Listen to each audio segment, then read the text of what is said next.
ಜಮಖಂಡಿ ತಾಲೂಕಿನ ಕನ್ನೋಳಿ ಗ್ರಾಮದ ಬಸ್ ನಿಲ್ದಾಣದ ನಡು ರಸ್ತೆಯಲ್ಲಿ ವ್ಯಕ್ತಿಯೋರ್ವನಿಗೆ ಚಾಕುವಿನಿಂದ ಇರಿದು ಮೈ ಮೇಲೆ ಪೆಟ್ರೋಲ್ ಸುರಿದು ಕೊಲೆ ಮಾಡಿರುವ ದಾರುಣ ಘಟನೆ ನಡೆದಿದೆ.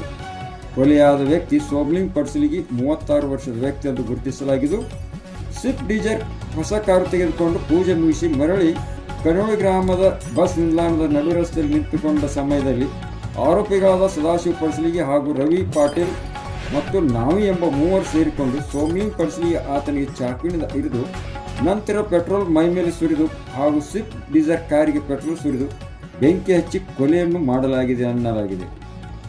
ಕೊಲೆಯಾದ ವ್ಯಕ್ತಿ ಸೋಮ್ಲಿಂಗ್ ಪಡ್ಸಲಿಗಿ ಈತನು ಕೊಲೆಗೈದ ಆರೋಪಿ ಹೆಂಡತಿಯ ಜೊತೆ ಅನೈತಿಕ ಸಂಬಂಧ ಹೊಂದಿದ್ದ ಆರೋಪದ ಹಿನ್ನೆಲೆಯಲ್ಲಿ ಇಬ್ಬರ ನಡುವೆ ಹಳೆಯ ವೈಷಮ್ಯ ಕಾರಣದಿಂದ ಈ ಕೊಲೆ ನಡೆದಿದೆ ಎನ್ನಲಾಗಿದೆ.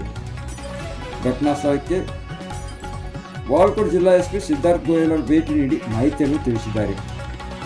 ಕೊಲೆ ನಡೆದ ಸ್ಥಳದಲ್ಲಿ 3 ಆರೋಪಿಗಳನ್ನು ವಶಕ್ಕೆ ಪಡೆಯಲಾಗಿದ್ದು ತನಿಖೆಯನ್ನು ಮುಂದುವರಿಸಲಾಗಿದೆ ಎಂದು ಬಾಗಲಕೋಟೆ ಜಿಲ್ಲಾ ಎಸ್ಪಿ ಸಿದ್ಧಾರ್ಥ ಗೋಯಲ್ ಅವರು ಮಾಹಿತಿಯನ್ನು ನೀಡಿದ್ದಾರೆ.